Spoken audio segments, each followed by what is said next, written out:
So you want an Evo, but the 10 is a little, how about the rawest of them all? Meet the Evo 1 to 3. When you think of the Mitsubishi Evolution, what's the first thing that comes to mind? In the US, we think of what we grew up seeing, the 8 and the 9. Some might think of Tomi Makinen dominating WRC in the 4 to 6, but today we are talking about what gets called the ugly duckling generation, the 1, 2, and 3. If you're looking for the best performance, these aren't the cars for you. You should be looking at later generations of Evo. Their successors are faster, wider, lower, stiffer, and have all-around better technology.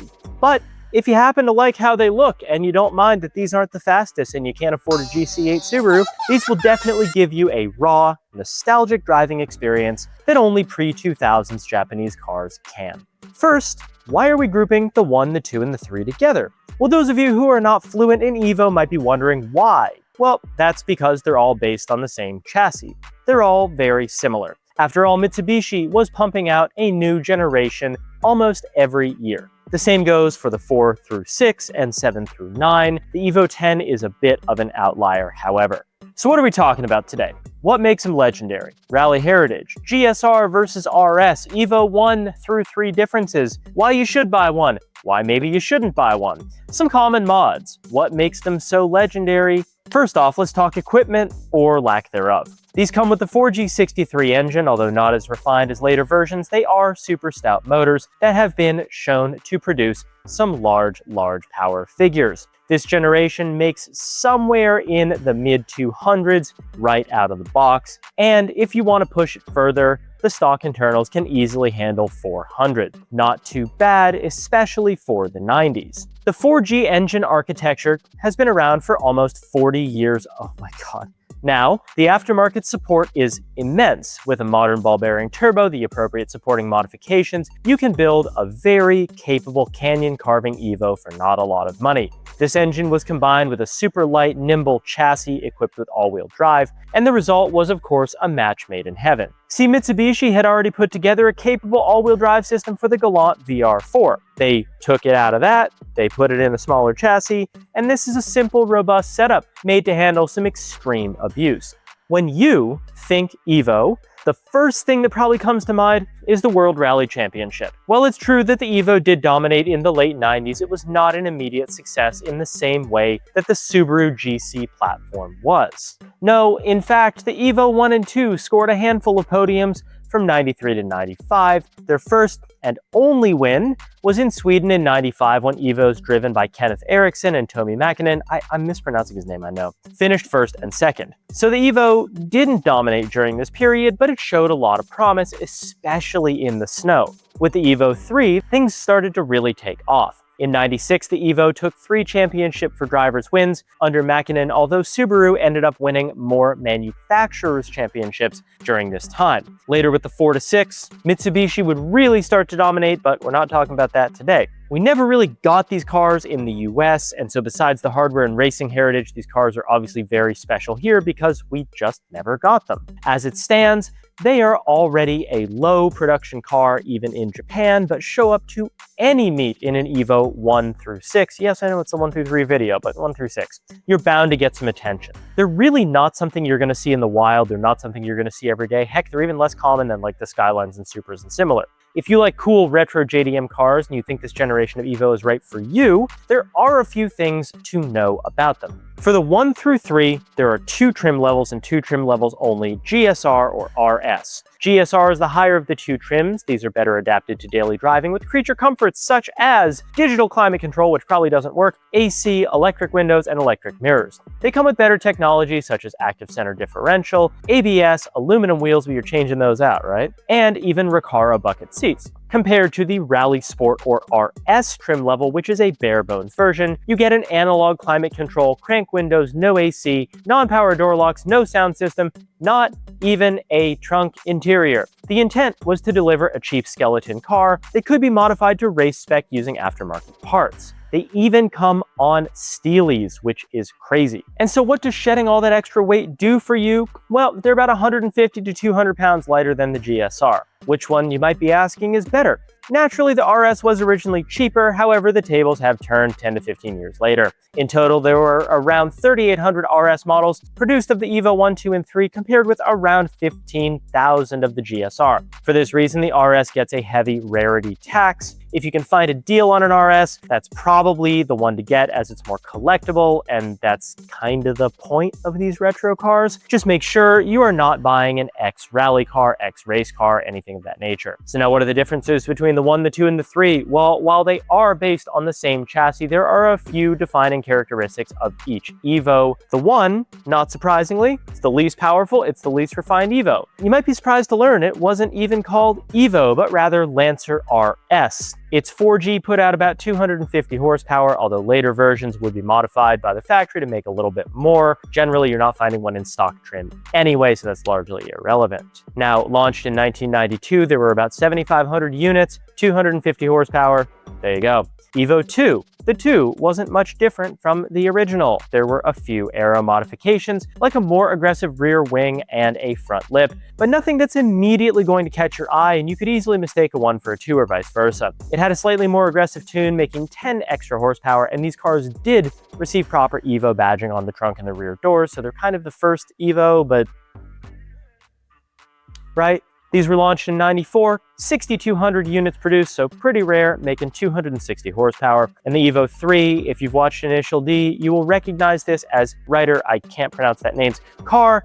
The 3 is immediately distinguishable from the others. It features a wider, more aggressive front bumper to accommodate a larger intercooler. There's more aero all the way around, a front lip, side skirts, and valences. Once again, the wing is more aggressive. There were some tweaks to the turbo and to the exhaust cam, netting another 10 horsepower bump in power over its predecessor, putting you at 270 horsepower in these. These were launched in 1995, and they made about 10,000 units. You can see year over year, the Evo really started to come into its own. Whether you may or may not want a retro Evo is a decision that's up to you, and in fact, older JDM cars are certainly not for everyone. If you're looking for a car that will be competitive in any way, shape, or form, you should be looking at an 8, 9, or even a 10, really, honestly. It's going to have a stiffer chassis, better aero, much more grip, and more advanced technology, such as AYC. Besides weight, they are basically better in every single other category. Another major drawback here is, in fact, parts availability. As these cars were never sold in North America, parts are nigh impossible to come by. It doesn't help that this platform is not very modular either. In other words, parts are not as interchangeable as on a comparable Subaru or Honda or Nissan platform. Now, luckily, there is some overlap with USDM cars. If you need drivetrain components, the 2G Eclipse GSX shares a similar all-wheel drive system. You can probably find a 93 to 95 Mirage in your local junkyard. These share non-right-hand drive specific interior parts, such as glass, even entire door panels, although most exterior body panels do differ. The aftermarket has you covered for most of your suspension needs, and for typical wear items, you should be able to track them down. However, you are going to need to be willing to put in the legwork. This is not an S chassis, it's not that easy. Body panels are the hardest to replace as they're difficult to track down, a nightmare to ship, and manufacturers don't really want to make them. Keep this in mind when looking for candidate vehicles. So who should be looking at these anyway? Well, a classic Evo. It's not the fastest, it's not the most comfortable. It's also going to be more expensive to maintain than one of its successors. So who should be in the market? Is it you? Could be. You need to have a collector's mindset when it comes to these cars. Think of them as a piece of history, like a piece of art, basically. These cars are ideal to take out on the weekends for a cruise or to a show. You should be in the market for one that is relatively clean and straight body. You do not want to have a whole bunch of irreversible mods like a full roll cage, wide body kit, stuff like that. And we do have to address the elephant in the room. With any non-US car, it seems as soon as they land on American soil, the prices magically triple. These Evos should be around $15,000. Given the prices in their home countries. In reality, you'll be hard-pressed to find one stateside for less than $20,000. You should not be paying $35,000 unless it's a collector-grade car. Now, given the type of car we're dealing with, we are going to recommend some basic tasteful modifications that either add value, can be reverted in the future, or are somewhere in the middle. Luckily, this platform takes very well to basic modifications, as you imagine, because the 4G is the 4G no matter what year. There's really no reason to go crazy with a fully forged built 4G63. It can handle more power and stock trim than most chassis. Bolt-ons are more than enough, shoot for around 400 to 450 horsepower. You want to start with an upgraded turbo that's appropriate for your power goals. This can be a bolt-on unit using the factory manifold, or an aftermarket manifold turbo and exhaust combination. There are companies like Forge Performance who make turbos with modern tech able to pump out over 400 horsepower while retaining the original manifold through just a drop-in turbo. Alternatively, you could go to an aftermarket manifold with an external wastegate if you want them to sound really cool and have more power potential in the future. Conveniently, turbo setups from the DSM platforms are compatible with the Evo 1 through 3, and to support the extra boost, you are going to need to upgrade the fuel system and the exhaust. In addition, you'll need an engine management solution, an upgraded clutch, and possibly some drop-in cams, depending on how much power you want to make. The stock intercooler flows a ton and looks pretty cool too, so there's no need for an upgrade there. Now, the limiting factor with these cars is unbelievably traction, even though it's all-wheel drive. This is kind of why having more than 450 horsepower is pointless. The stock tires are probably gone by now, but they are 205 60/15s, and it's hard to fit anything larger than a 215. Pretty measly, considering an Evo 10 can fit 275 35s without much effort. To get the most out of your tires, a good compound is everything. Some popular options. My favorite is the RT615K from Falcon. Continental makes the DWS06. You can run R888s, you can run, track tires, whatever you're into. Wheels-wise, 4x1 14.3 bolt pattern, M12x1.5 lug nut thread, pitch, 67.1 center bore, 80 foot-pounds of torque for the lugs. This is not a fitment guide. We might make one. We haven't yet. We're just going to talk about a few examples of wheel setups since ostensibly we are a wheel company. Some people like to stick to the factory OZ wheels. They're pretty cool looking, but they're only 15x6. With aftermarket wheels, you do want to maintain the spirit of the car. Stay small. 15 or 16, but you kind of get a crappy tire option. 17 is probably my choice here. The widest you want to go is about 7.5. You could maybe eke an 8 out there with an offset around 40. One way is awesome to do. It's period correct. You run the NK PFO1s. If you want new modern wheels, there are really not a ton of options given the specs, but NK does still make a few like the RPF1, the EV5, the PFO1. You could also convert to 5-lug, which will give you more options, although this is less popular. You do want to consider, if you go to 5-lug as well, that while reversible, it's not the easiest and would devalue your car. You could also look into brands that custom make wheels to your spec. Rotiform, Heritage, probably the best brand there. CCW. We did a set, Heritage, I suppose, did a set for Evan Shank's Evo 3 on Imolas with 215/40 tires. We're going to put it up here somewhere. It looks great.